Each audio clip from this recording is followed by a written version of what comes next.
Hello viewers, welcome back to your YouTube channel Economic Facts. My name is Indu Sharma. So guys, as per CBSE news जो 2022 and 2023 में जो paper pattern है वो पूरा change किया है, syllabus change किया है और एग्जाम का लेवल है वो भी चेंज किया है। तो बेसिकली आपको यहाँ पे तीन चीज देखनी है कि जो फर्स्ट जो चेंज हुआ है वो ये है कि पहले जो फर्स्ट टर्म एग्जाम होते थे, सेकंड टर्म एग्जाम होते थे और अभी भी होंगे, अभी जो बोर्ड के एग्जाम चल रहे हैं, ठीक है, स्टार्ट होंगे 26 अप्रैल से।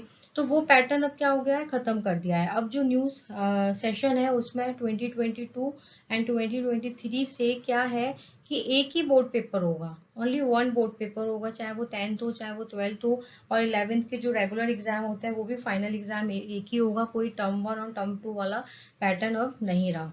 सेकेंड चीज इसमें देखने वाली है कि पूरा सिलेबस जो बोर्ड एग्जाम में वो कवर किया जाएगा। जैसे टर्म वन टर्म टू के हिसाब से जो होता है, आया है और अभी भी हो रहा है, वो चीज नहीं होगी। वो ड्यूरिंग कोरोना ये सब चीजें एप्लीकेबल हुई थी, बट अभी एक ही एग्जाम होगा बोर्ड का जिसमें पूरा सिलेबस कवर होगा। और थर्ड चीज ये है, और इस सिलेबस में कुछ चैप्टर हैं किसी किसी सब्जेक्ट में डिलीट किया है, जैसे अकाउंट में किया है, इकोनॉमिक्स में भी किया है, तो वो अभी हम आगे देखेंगे। और थर्ड पॉइंट ये है कि जो पेपर पैटर्न है वो एडवांस लेवल रहेगा।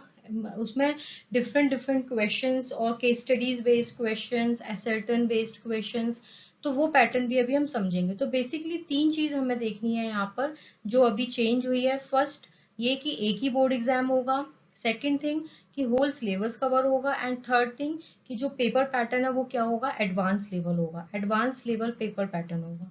तो तीन चीज है जो अभी as per new syllabus apply हुई है। देखते हैं आगे।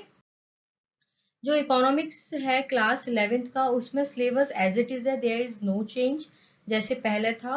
बट ये है कि अब term one and term two में पेपर ना होकर एक ही पेपर होगा, और जैसे as it is before corona जो पैटर्न था वही है। बट यहाँ पर सिर्फ एक चीज है वो बताई गई है कि पेपर का जो पैटर्न है उसमें क्या था कि पहले जो पैटर्न था वो अलग था, बट अभी जो पैटर्न है पेपर का वो अलग है। यहाँ पर हम देखते हैं कि जो फर्स्ट है रिमेम्बरिंग एंड अंडरस्टैंडिंग, ठीक है, तो उसमें क्या होगा कि आपको क्वेश्चन पूछे जाएंगे, मेमोरी बेस्ड क्वेश्चन, ठीक है, कि वो आपको एनालाइज करना होगा और आपको क्वेश्चन देके पता भी चलेगा। तो वो कितने मार्क्स का आएगा, 44 मार्क्स का।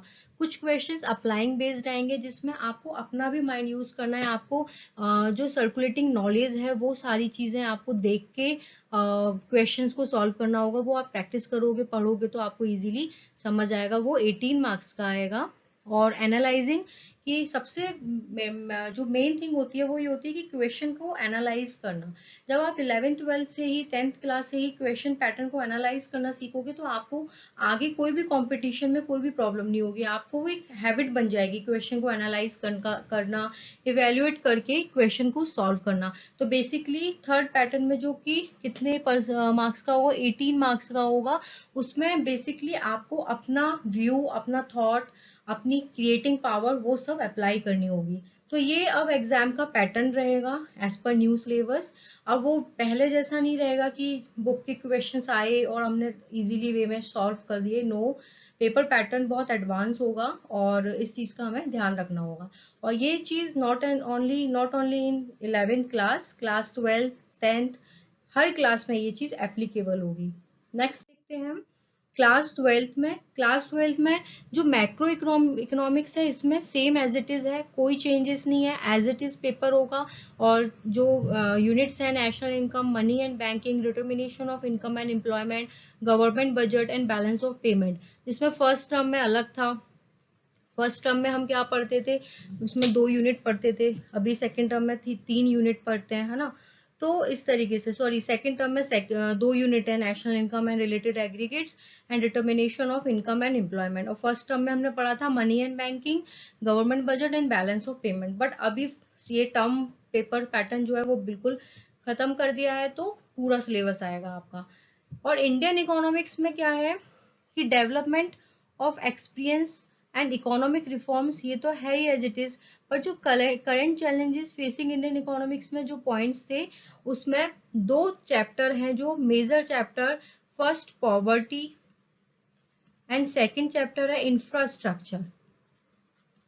इंफ्रास्ट्रक्चर, ये दोनों चैप्टर डिलीट कर दिए हैं इंडियन इकोनॉमिक्स में, बट मैक्रो इकोनॉमिक्स का syllabus as it is same है। इसके अंदर भी यही है कि आपको एज इट इज क्वेश्चंस करने हैं कि फर्स्ट होगा अंडरस्टैंडिंग बेस्ड जो 44 मार्क्स का होगा, सेकंड पैटर्न होगा अप्लाइंग बेस्ड 18 मार्क्स का होगा, एंड थर्ड होगा creating and evaluating based which is also 18 marks. तो इसमें पेपर पैटर्न जो है, पेपर पैटर्न बहुत एडवांस रहेगा, आपको हर तरीके का क्वेश्चंस मिलेगा एग्जाम में, उसको अलग अलग मार्क्स में डिवाइड कर दिया है, जो आपको अंडरस्टैंडिंग जो उसको क्वेश्चंस देख के आप समझ पाओगे। अप्लाइंग जहाँ पे अपना आपको खुद का भी माइंड यूज करना है, फैक्ट्स को कलेक्ट करके आप उसको आंसर राइटिंग करोगे। एंड जहाँ पर थर्ड पॉइंट दे रखा है इवेल्यूटिंग, क्वेश्चन का इवेल्यूएशन करना है, उसको क्रिएट करना है, वो सारी चीजें टेक्निक बेस्ड पे क्वेश्चन सॉल्व किए जाएंगे। तो पेपर पैटर्न एडवांस है, इस चीज का हमें ध्यान रखना है।